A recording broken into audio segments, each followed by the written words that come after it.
कहता था।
से गुजर चलाता था।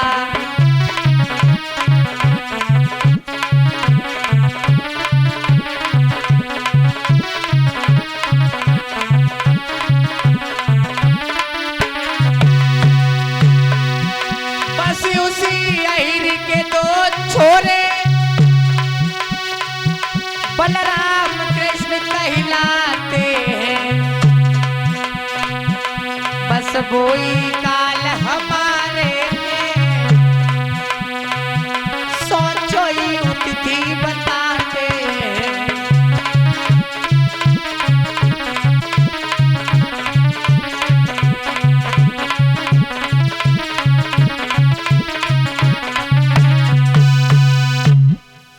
आप तो खैर जानते ही हो, गोकुल नाम में एक नंद नाम का अहिर रहता है। उसी के दो पुत्र कृष्ण और बलराम। मेरे भैया, मैं जिस तरीके से इलाज कराता रहा, कोई बीमारी कम नहीं हुई। और देव ऋषि नारद कहने लगे हैं, भोजराज कंस, किसी ने अगर 2-4 पैसे एकत्रित करके और अपना गुजारा कर रहा है, उससे तुम्हें क्यों चिंता है? बोले वो बात नहीं है भैया। मेरे श्रोताओं,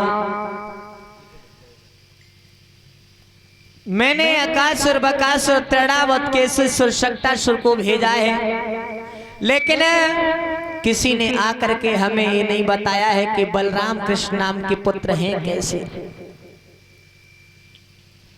देव ऋषि नारद कहने लगे, भोजराज कंस, कहिए बाबा नारद। मैं आपको एक ऐसी अकल बताऊंगी जो सांप भी मर जाएगा और लाठी भी नहीं टूटेगी। बाबा हाँ। तो ये तो अकल की हमें जरूरत है, जरूर बताइए, जल्दी बताओ। काली देह में रहता है कालिया नाग। तुम बाबा नंद के लिए खत भेज दो, हमें काली देह से 2 छपरिया कमल के पुष्प चाहिए, और अगर नहीं आए तो बरादरी से अलग कर देंगे, अलग।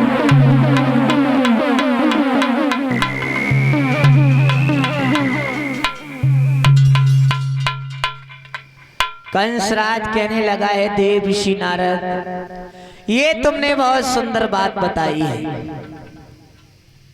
और कोई तुम्हें चिंता है? देव ऋषि नारद बोले, सुनो कंसराज,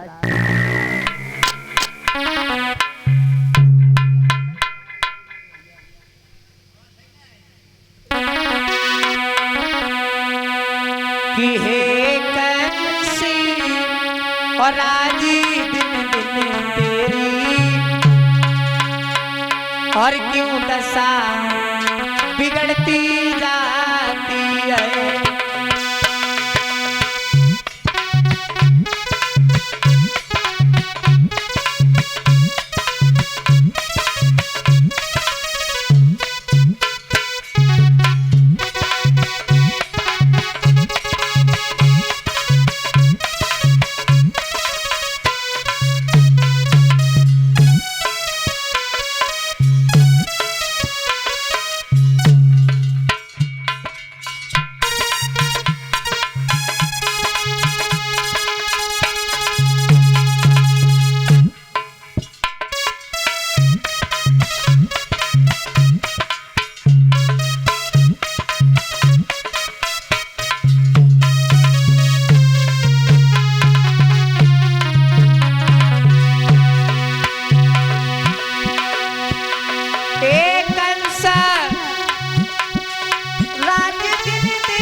और तेरी कली सिकुड़ सी जाती है।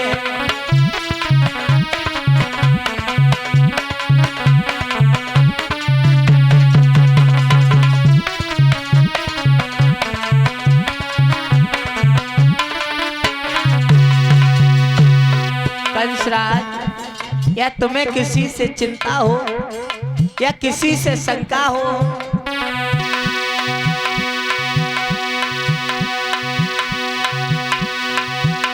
शंका होए काऊ दुश्मन की, तो धावा करो हराई डालो। भीतर से यदि रोग भयो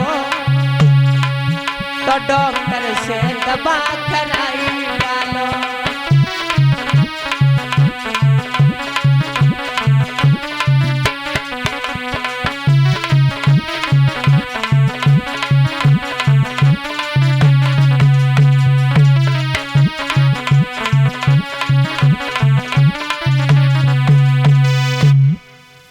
मेरे भैया, देव ऋषि नारद से कंसराज बोला है हमें चिंता सिर्फ कृष्ण और बलराम की है, तो काय है हमने जैसा तुम्हें बताया है वैसा ही तुम करो। बाबा नंद मैया रोहिणी यशोदा के लिए खत भेज दो, हमें काली जैसे 2 छपरिया कमल के पुष्प चाहिए, और अगर नहीं आए तो पकड़ के बिरादरी से जेल में डाल देंगे। खत को लिखा है यादवों के बाबा नंद, हमें काली जैसे 2 छपरिया कमल के पुष्प चाहिए, और अगर नहीं आए तो मैं तुम्हें बिरादरी से अलग कर दूंगा। जैसे ही नंद बाबा ने खत को खोल करके पढ़ा है, आंखों से अश्रुधारा बह निकली है। हेलो, जब से हमारे घर में कृष्ण और बलराम नाम के पुत्र जन्मे हैं, तब से भोजराज कंस पीछा नहीं छोड़ रहा है। और देव ऋषि नारद समझाने के बाद में चले गए। इधर नंद बाबा ने जैसे ही खत को खोल के पढ़ा है, मेरे भैया हुआ क्या?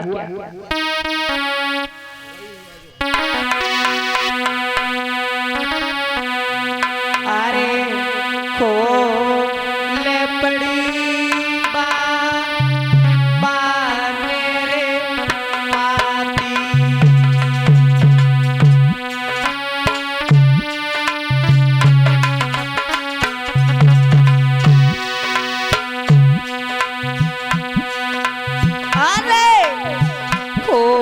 पड़ी रे बाने रे पाती, और यूं कंस तो कुल घाती।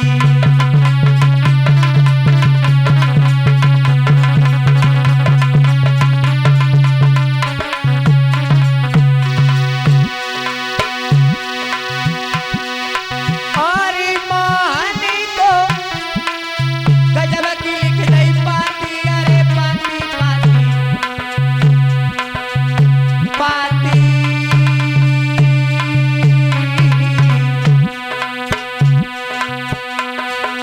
और यूं कंस तो कुल घाती।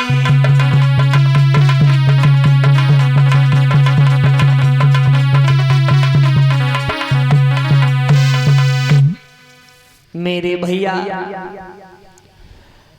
इधर जैसे ही बाबा नंद को रोते हुए मैया यशोदा ने देखा है, मैया यशोदा पूछने लगी, बाबा काय को रो रहे हो?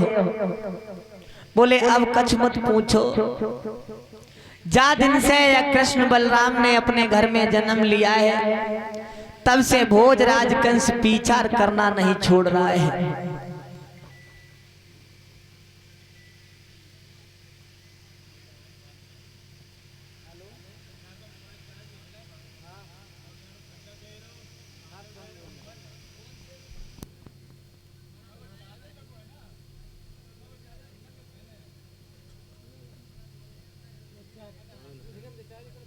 मेरे भैया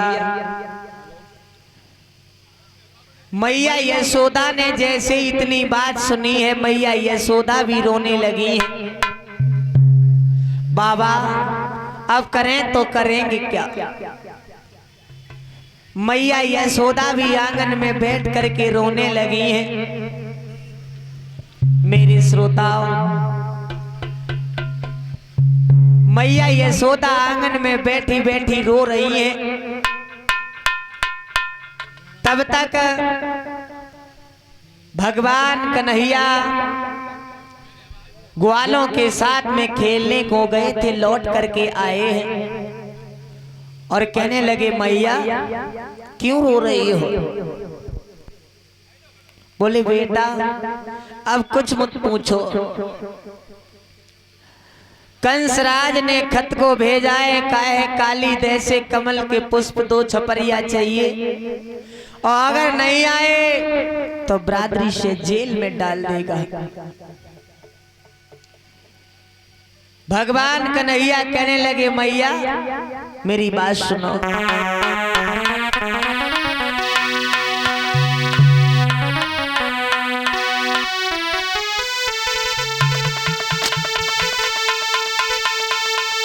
कि भैया मारेगा एक लाता तब साथी को सिउड़ी जाएगा, वो मेरे तमाचे में वो नीच उठने पाएगा।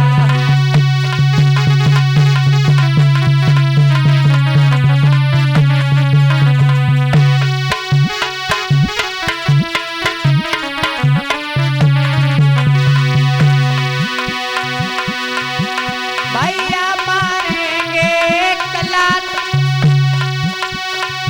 और साथी को सिउड़ी जाएगा, मेरे तमाचे में वो नीच नहीं उठने पाएगा।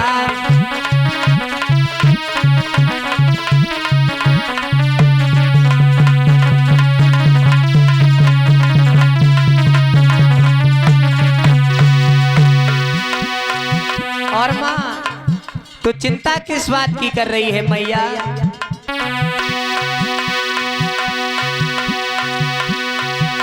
अरे क्रोधी आएगा बनवारी को, और यशोदा से कई सुनाए। अरे कह दे हवा रोक दे मैया, अरे सूरज कोरी कोरी हुई जाए।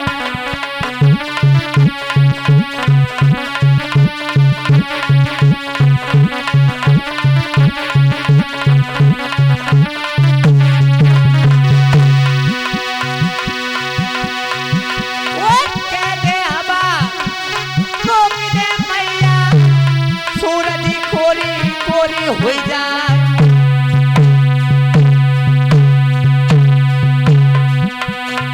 क्रोधी आई है बनवारी को, और यशोदा से कई सुना।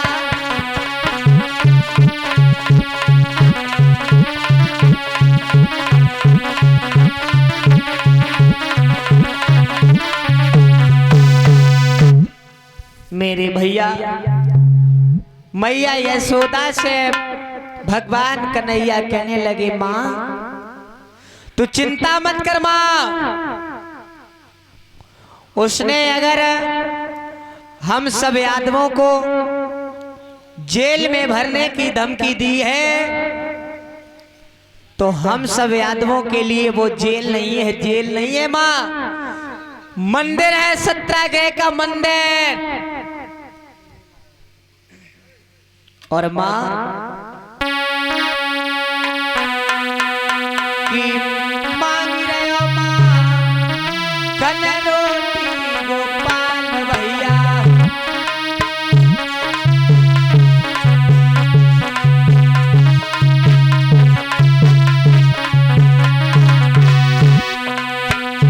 अरे मांग रहे हो माँ कल रोटी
हेलो हेलो हेलो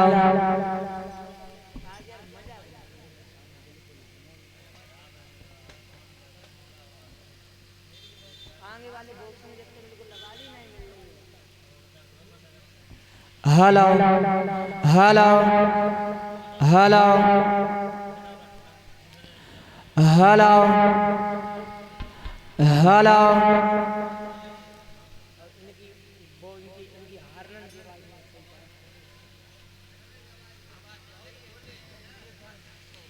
मेरे भैया आए कीर्तन बोलते हैं 1.5 लाइन का, उसके बाद आगे कथा की ओर गौर करेंगे।